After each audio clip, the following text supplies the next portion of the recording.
Hello, everyone out there in the YouTube world. It's Makeda Valletta, also known as the Renaissance Amazon and the Body Scientist. I'm going to also go live on Instagram as well. So hold on. Nope.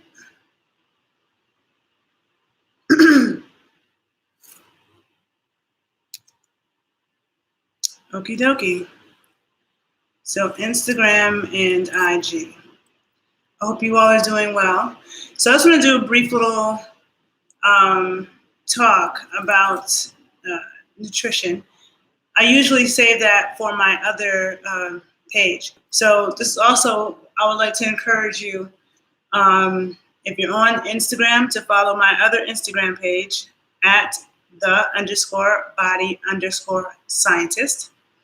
And on YouTube, follow my other YouTube page, the Body Scientist 81. And the reason why is because this is where I get more into depth about these topics. So I'm just going to do a brief video here because a lot of you, I constantly get compliments on my body. People are always asking me, what do you do, like for your skin, to get your abs that way, or whatever it is that I get asked. And I'm always telling people that I also am a nutritionist and a sports scientist. And there's people who've been following me for years. I meet people all the time who, like, I've been following you for years, but then they have no idea that I'm anti-vegan. They have no idea about the things that I speak about, that I've been speaking about for years when it comes to nutrition. And there are people who have taken my advice on certain nutritional things who have contacted me and told me about how much I've changed their life because of this. And a lot of things that I talk about are not what you're typically told. And so I was inspired to do this video because somebody that I know, I saw him post on Instagram that he was tired of eating healthy. And he was tired of eating healthy, and I automatically knew that he wasn't eating healthy. Because, well, a lot of people think true healthy food is actually very good. A lot of people who think they're eating healthy, they define that. Like I would love to ask you guys how you define a healthy diet, but a lot of people define a healthy diet as low fat, low animal fat. They eat a lot of raw vegetables like salads and stuff like that. They might eat a lot of grains, granola, oatmeal, and they usually think that red meat is bad, that they have to eat lean meat that has no skin, and not dark meat. So these are all the things that a lot of times people think is healthy. And, you go to they'll have like nutrition bars and stuff like that you buy in the health food store, which all of those are bad. I have a couple of videos on my YouTube page, The Body Scientist 81, where I talk about fake health foods, and I talk about, fake health foods and toxic protein powders and stuff like, Herbalife, which is really, really bad as well. So I get more in depth into that in various videos on my YouTube page. But for those of you who really follow my nutrition work and stuff over the years, know that I promote traditional diets. I have a base in science, but I still promote traditional diets. And so the thing is, which is different than paleo, because a lot of people talk about paleo. Paleo is not how traditional people ate. Okay. Traditional people, when they killed an animal, when they hunted the animal, they would eat the organs first. They would eat the brain, the liver, and they would make a pudding with, like, in the stomach with the blood and the lungs, and they would eat a little bit of meat. Okay, that's what traditional hunter-gatherers did. And if you look around the world, this is what I talk about with Anthony Bourdain, and parts unknown. When he travels around the world, you see people do stuff like that all the time. And even here in the Americas, you have a lot of Black people that say, oh, the slave masters made us eat chitlins and all the organ meats and stuff. They gave us the scraps and blah, blah, blah, blah. That's totally not true.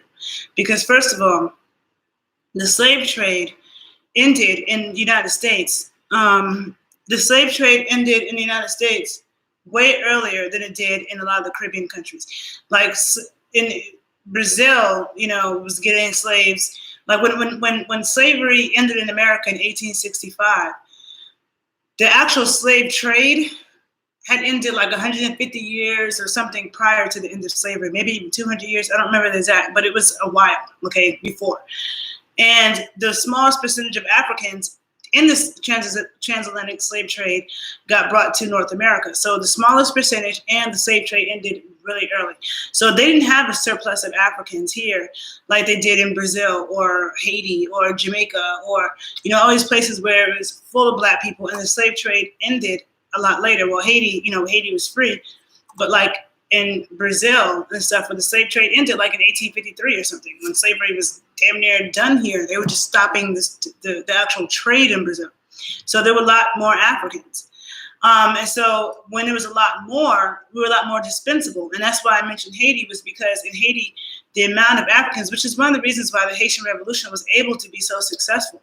It has a lot to do with the fact that Africans way outnumbered the French, something like 10 to 1 or 20 to 1. It was so many Africans. Like what Afro-Indigenous people did in Haiti could not have been done here because there wasn't enough of us, right? We were sheerly outnumbered.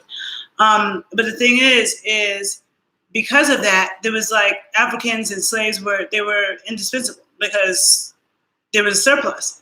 So here that wasn't the case. So slave masters weren't trying to have their slaves die. They wanted them to be strong and reproduce. And organ meats actually is what makes you strong. Look at any traditional people. I mean, even if you're from America, I'm American, and people in my family ate organ meats. And there's a lot of people in my family who live to be 100 years old on both sides of my family.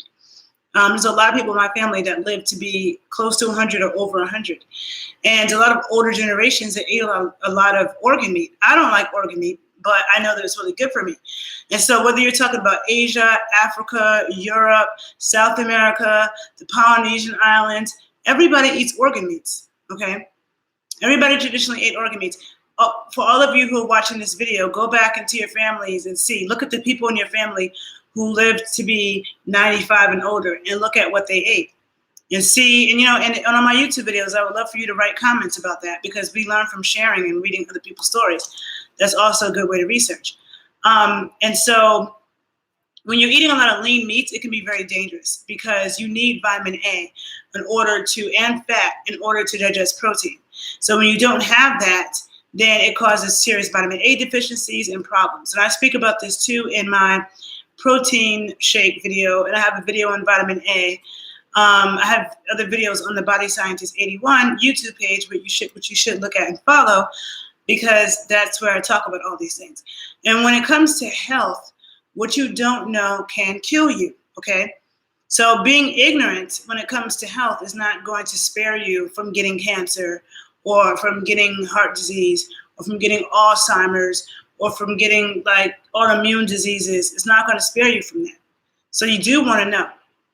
And for me, I work, my goal as an educator is to translate these highly complex ideas and bring it to in a way that makes sense. The science of nutrition, and the fact that it's all backed. The truth is backed in traditional diets. Now, traditional people, it doesn't matter where they were in the world. There were no vegan societies, first of all.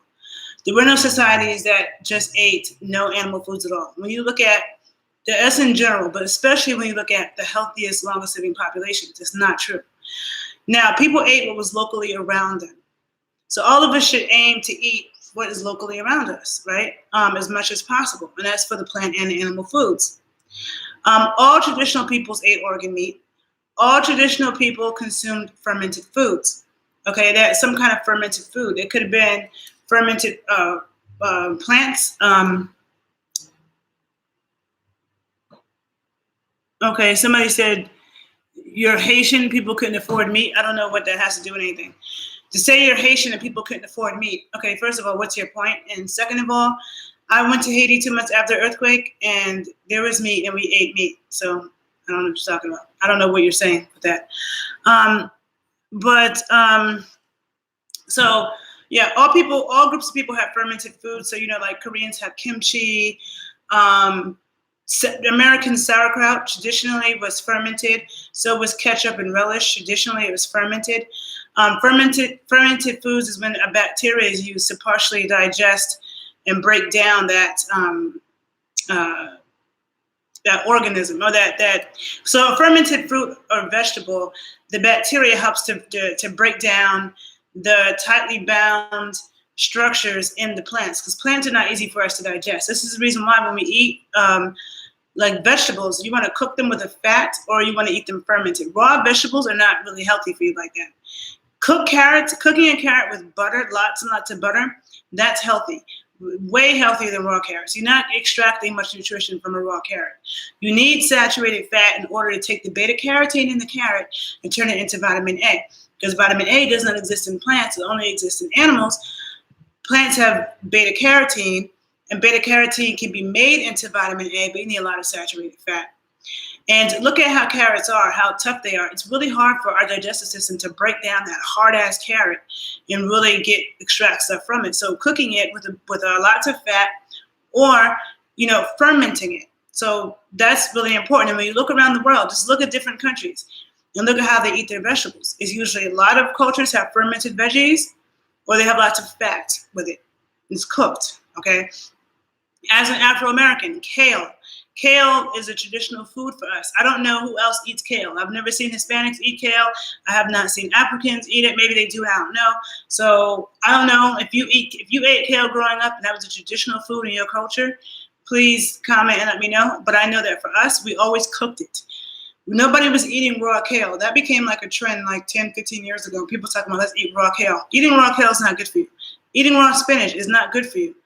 And you can look this up. Cruciferous vegetables, like the cabbages, the spinach, broccoli, none of that stuff is good raw, okay?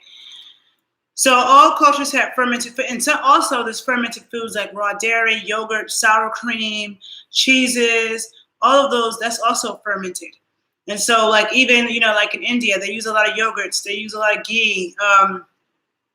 Well, ghee's not fermented, but cheeses. I love cheese. I cannot live without cheese. Cheese, kefir, sour cream, raw dairy is also another good source of fermented foods. But all cultures ate organ meats, had fermented foods, made broth. Okay, so broth is when you take the bones from an animal. It could be a chicken, a cow, a pig, a goat, a lamb.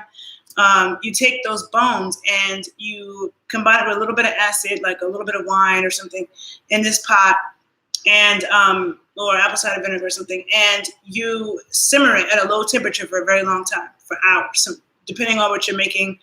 And there's a lot of people that debate whether it should be 12 hours, 24 hours, 48 hours, but it extracts a lot of important nutrients from the bones. That's good for our bones. If you have any kind of joint problems, any bone problems, you need bone broth. Like heals like. The stuff in bone broth helps you regenerate cartilage in your knee joints, and it really helps the bone issues. And bone broth is also very important for your digestive system. For your digestive system, digesting food, digesting meat, and also it makes the protein go further that you are eating, and it's critical for your bones. And every culture had that. And again, you can definitely share your stories below. And when they ate grains, people prepared it traditionally. Grains can be extremely toxic if they're not prepared correctly. And if you're eating grains from the traditional food, the regular commercial food industry, they're not preparing it properly. And so then grains can be very toxic and they can cause autoimmune diseases. Okay, so those are the common threads that kind of extend across all cultures, was organ meats, fermented foods, broth, and grains that are prepared properly. Properly prepared grains, which means that you might have to soak them. Like when I make beans, I soak beans overnight because it deactivates all the anti-nutrients. If you're going to make oatmeal really isn't that great for you, but if you're going to make it, you need to soak it because or else it's very toxic. So a lot of people think a healthy diet is, I ate granola for breakfast with some fruit. Or I ate some low-fat yogurt with granola. That's not healthy. Or somebody thinks that, I eat salad every day with skinless chicken breast. That's not healthy. There's people that are eating steamed vegetables with no fat. That's not healthy. Okay? And so make sure that you follow me on my YouTube page, The Body Scientist 81, and on Instagram at _body_scientist, because I talk about these issues more in depth in a lot of my videos, and I have a lot in store coming up. And so you can learn a lot. I know that you guys like to see me dance, and every time I'm talking a lot, somebody post a video about that. But first of all, don't be rude, because if you do, I will block you. And then, sorry. And secondly, I'm just telling you, every time, you know, I appreciate the compliments, but every time somebody's like, wants to compliment my body, please understand that there's a lot that I do understand about bodies and getting your body to its highest level and being healthy. And I've always told people, you will see in time. Because when I was in my early 20s, I'm like, okay, you might not believe me now because I'm young and people are young and they look good and it's like whatever. But as always, time will tell, right? Time will tell. In as many years that I've been researching, many years I've been working with clients, and you learn a lot from that as well. Okay, so definitely I have a lot to teach you guys. So follow me at The Body Scientist, and have a good day. I was going to share something with you, real quick, because I just always have to have books. This is like one of the best. This is like the best cookbook ever. It's called Nourishing Traditions, and it's by a woman named SALLY FALLON. And it says, the cookbook that challenges politically correct nutrition and the diet dictocrats, right? And so I definitely recommend finding SALLY FALLON on YouTube. Definitely find her. Look at some of her videos. I will post some of them below on my YouTube page, and you'll understand why, and you'll thank me later.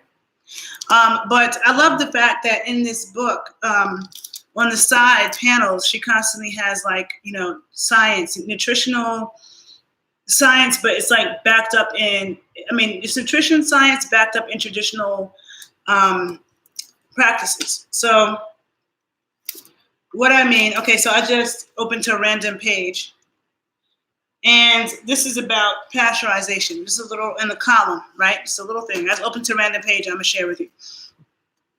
It says, okay, so she puts myths and facts on the sides too. So this is the myth on this page says, vegetarianism is healthier than meat eating. That's the myth. Vegetarianism, can't even say it right. Vegetarianism is healthier than meat eating. The truth is that the annual all-cause death rate of vegetarian men is slightly more than that of non-vegetarian men. 0.93% versus 0.89%. The annual death rate of vegetarian women is significantly more than that of non-vegetarian women. 0.86% versus 0.54%. And this is from the PPNF Journal, 1998. Okay, this is just one of the things. Let's hear.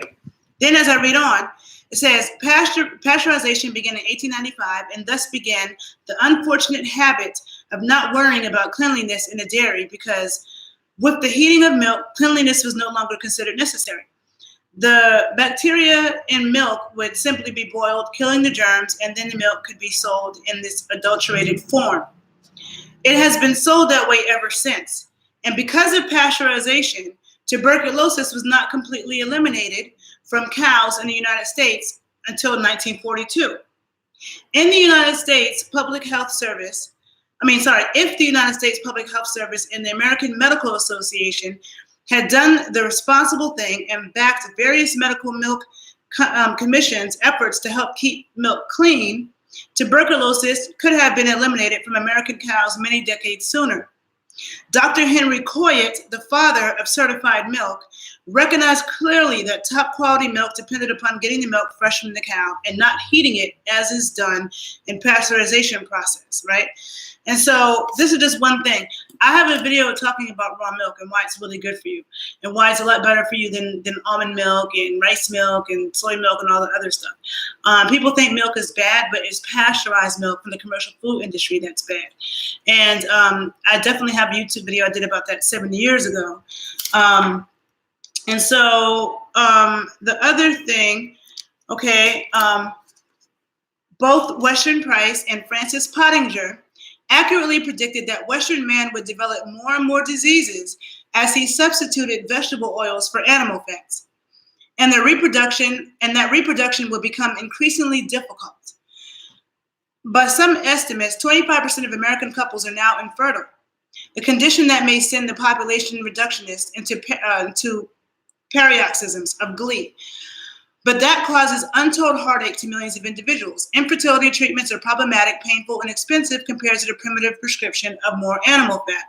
And I also have videos where I talk about that. It's something that I have studied as well. The Weston A. Price and Nina Plank have done a lot of work on looking at what traditional people ate prior to reproduction. And the men and women went on really high-fat diets and diets that were high in organ needs. And then this is the last thing I'm going to read, and then I'll let you guys go. So this one right here says, the groups that depend on the blubber animals are the most fortunate in the hunting way of life, for they never suffer from fat hunger. This trouble is worse so far as North America is concerned. Among those forest Indians who depend at times on rabbits, the leanest animal in the north, and who develop the extreme fat hunger known as rabbit starvation. Rabbit eaters, if they have no fat from another source, beaver, moose, or fish, will develop diarrhea in about a week with headache, lassitude, and vague discomfort. If there are enough rabbits, the people eat till their stomachs are distended. But no matter how much they eat, they feel unsatisfied. Some think a man will die sooner if he eats continually a fat-free meat than if he eats nothing. Okay, so some say that you'll die sooner if you keep eating fat-free meat than if you eat nothing. So this is why when people who say, "Oh, I become a vegan and I feel better," is because before they might have been eating a bunch of lean meat, which some people think is healthy. Lean meat is not good for you. You need the fat. This is something I also talk about in many of my videos on the Body Scientist. And this is what I said earlier. If you don't have the fat, you need fat to digest protein. It causes a problem. This is the problem with the protein shakes. And I talk about all of this, okay? Fat and protein. You need a lot of fat. So to me, being on a vegan diet is damn near like eating nothing. But that's healthier than eating a bunch of lean meats is what this is basically saying. Some think a man will die sooner if he eats continually a fat-free meat than if he eats nothing. But this is a belief of which sufficient evidence for decision has not been gathered in the North. Deaths from rabbit starvation or from the eating of other skinny meat are rare. For everyone understands the principle, and any possible preventative steps are naturally taken. So just whatever. There's a lot of different things in this book, but it talks a lot about what traditional peoples ate. And traditional people looked for fatty animals, and you need the fat and the protein together. Just like you put fat on your skin to make it supple, you put fat on your leather to make it supple, like fat and protein go together. So I just wanted to make this video just talking about a healthy diet, because I did a video yesterday on my page, The Body Scientist 81, where I spoke about why calorie counting is an inexact science. And I talked about how nutrients are really important. And when you think about food, you have to think about the nutrients and not the calories. You eat for nutrients. You have to think, am I getting enough fats and the right kinds of fats? And the right kinds of fats, people think that, I'm going to do a video tomorrow on traditional fats. People think, like, you know, that lard and beef fat is bad for you. So I'm going to give you a list. Very healthy fats: coconut oil, palm oil, grass-fed, the fat in grass-fed butter, the fats in grass-fed dairy, because you get the CLA, MCT, omega-3 fats, the fats in duck fat, beef fat, lard. Actually, lard is very similar to olive oil. All of those are healthy fats. The bad fats are the margarines, which is imitation butter, the Crisco, which is imitation lard. You have sunflower oil, safflower oil, canola oil, soybean oil, corn oil. All of that is highly toxic. And if you look at any health food, like in the health food store, all it has is that stuff in it. Olive oil is also a healthy fat. And I want to do a video tomorrow on that. But I do have videos talking about fats and cholesterol. Because what you've been told about cholesterol, you probably think that a low cholesterol diet is the way to go. It's not. You need to eat as much cholesterol as possible. You need to eat as much fat as possible. And these are things that I go into in depth in my YouTube videos, and I will be doing more on that. And in the meantime, I suggest that you highly check out, I highly suggest you check out Sally Fallon and also the work of Weston A. Price. So have a good day, and thanks for listening. If you learned something, share. Be sure to follow me on YouTube at The Body Scientist 81, and be sure to follow me on Instagram at The Body Scientist. Okay, bye people.